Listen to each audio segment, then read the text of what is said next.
बिस्मिल्लाहिर्रहमानिर्रहीम। Dear students, अस्सलाम वालेकुम। बेटा नूर स्कूल एंड कॉलेज की जानिब से ऑनलाइन क्लासेस के सिलसिले में आज हम जमात दहम की उर्दू की क्लास ले रहे हैं। बुक ख़त्म हो चुकी है, इसलिए हम अब रिवीजन स्टार्ट कर चुके हैं और अब हम एक्सरसाइज के साथ साथ पूरा जो सबक है या गज़ल है, नज़म है, उसको हल किया करेंगे।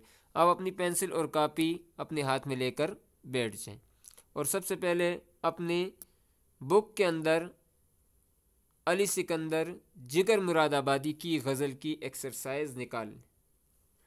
एक्सरसाइज निकालने के बाद आप इसको हल करते जाएंगे हम साथ साथ, और हल करने के साथ आपने फिर इसको अपनी असाइनमेंट के तौर पर लिख भी लेना है। आ जाते हैं बेटा पहले सवाल की तरफ। पहला सवाल क्या है? खाली जगह पुर करें। यह ऑब्जेक्टिव भी आ सकते हैं, ये खाली जगह जो है ये ऑब्जेक्टिव में भी आ सकते हैं। गज़ल के पहले शेर को डैश कहते हैं, मतला कहते हैं।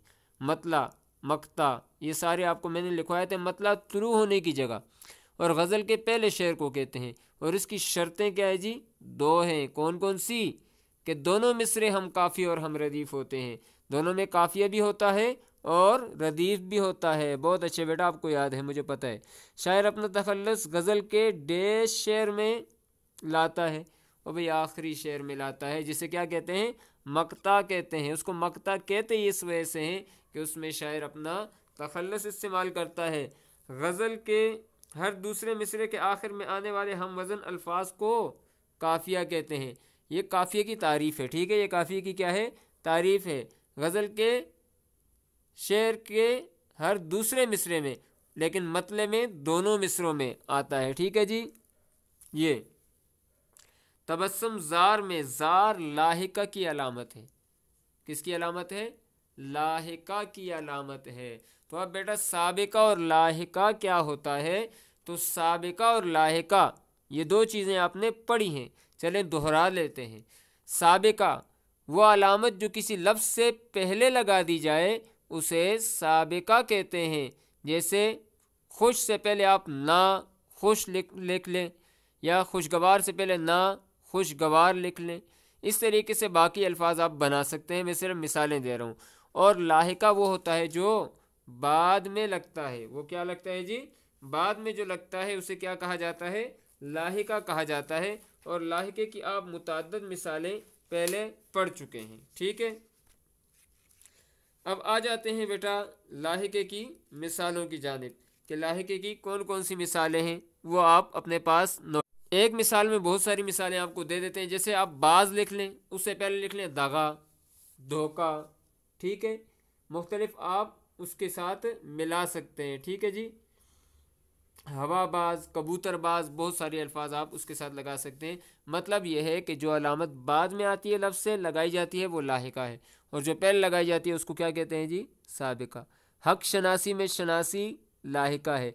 दर्ज झेल अल्फाज के आखिर में यही लाहिका लगाकर नए अल्फाज बनाएं और उनके मानी भी लिखें। अब दो चीज़ें हैं, एक तो इनसे आपने नए अल्फाज बनाने हैं, और दूसरा इसके साथ आपने मानी भी लिखने हैं। सबसे पहला क्या है जी? खुदा, ठीक है? अब इसके साथ आपने लाहिका लगाना है बाद में। खुदा शनासी, क्या कर लें जी? खुदा शनासी, खुदा को पहचानना। दोनों काम हो गए, लाहिका भी हो गया ये, और इसके साथ इसके माने भी हो गए। फिर इसके बाद क्या है जी? फ़र्ज़। अब फ़र्ज़ के साथ भी आप क्या लगा सकते हैं? फ़र्शनास या फ़र्शनासी, ठीक है? अपने फ़र्ज़ को पूरा करना, पहचानना अपने फ़र्ज़ को। फिर उसके बाद है कदर, और कदर के साथ भी आप शनासी लगा सकते हैं, कदर शनास या कदरदान, कदर करने वाला, ठीक है जी? अगला लफ्ज़ क्या है जी? सुखन। सुखन आपको पहले भी कहा था, कलाम को, बातचीत को कहा जाता है, ठीक है जी?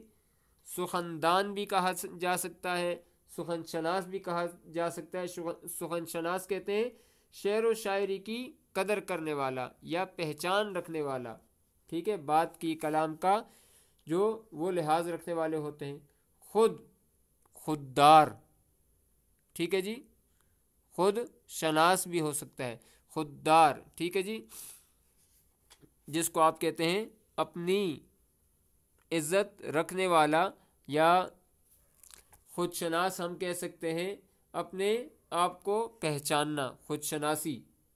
फिर इसके बाद आगे आ जाता है जी अदा। ठीक है जी, अदा शनासी आप लिख लें, सब के साथ हमने शनास लगा दिया है।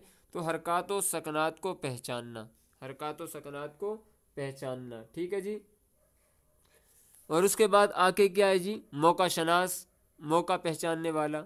ठीक है जी। अब आगे आ जाते हैं, ये नहीं है कि शनासी लगाने, आप और भी जो अल्फाज इसके साथ मिलते हैं वो आप बना सकते हैं।